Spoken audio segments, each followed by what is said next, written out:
Okie dokie, hello YouTube.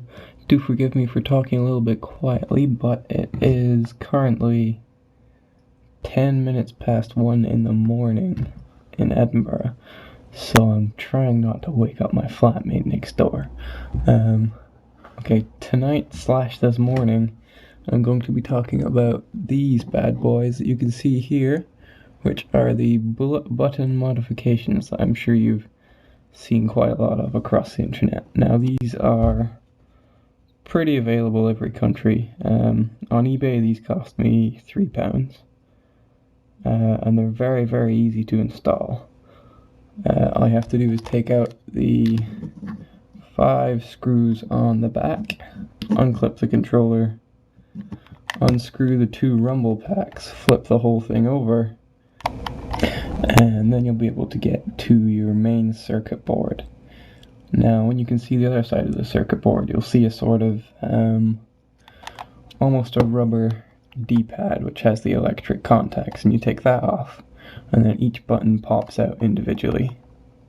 And you take your old buttons, I still have mine, they're stuck to my wall behind me. You choose the correct button. They all have different shaped almost like fingers, so that you set them in the right slot. But you have to make sure you get the right one in the right hole, but it should fit pretty snugly. The main problem when taking it apart is these R1, R2, and L1, L2 buttons, because they are very, very fiddly, and they can quite often fall out, and they don't play nice when you're trying to put them back. But once you have them in, they are fully functional. They feel very nice. They actually, don't know if you can see, but they stick out a good 1mm to 2mm more than on the original buttons. And this can feel pretty strange under your fingers at first, but once you get used to it, you start to appreciate the more satisfying click you get from each button press.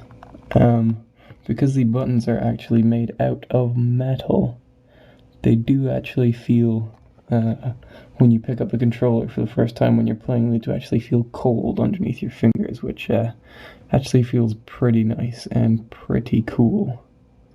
Overall, they fit really well. They're not very wobbly.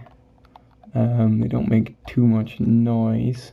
A tiny bit louder than the normal buttons, but you can't really hear that when you actually have the volume on the game up. Yeah, so if you're feeling a little bit brave and as if you want to take your beloved PlayStation controller apart, these are actually, they're well worth it, because they're very cheap, but they're also very good quality. Now you won't be able to see on this very, very crap camera I have, but on the actual bullet casing it says 9mm Luger. Now I don't know if these are real actual Luger rounds, I highly doubt they are. But that's pretty cool, adds some authenticity to it. Now I got these because I was planning on doing a Fallout 3 styled PlayStation controller. So the next step is to remove the red LEDs for the 1, 2, 3, 4 players, player count here, and replace that LED with some nice green ones. And if I'm feeling particularly skillful for myself, I may install some behind the PS button and maybe behind the D-pad. So I'll get back to you guys on that, hopefully give you an update. Yeah, this has been a Red Gyarados review, and don't forget to be awesome. Have a great day.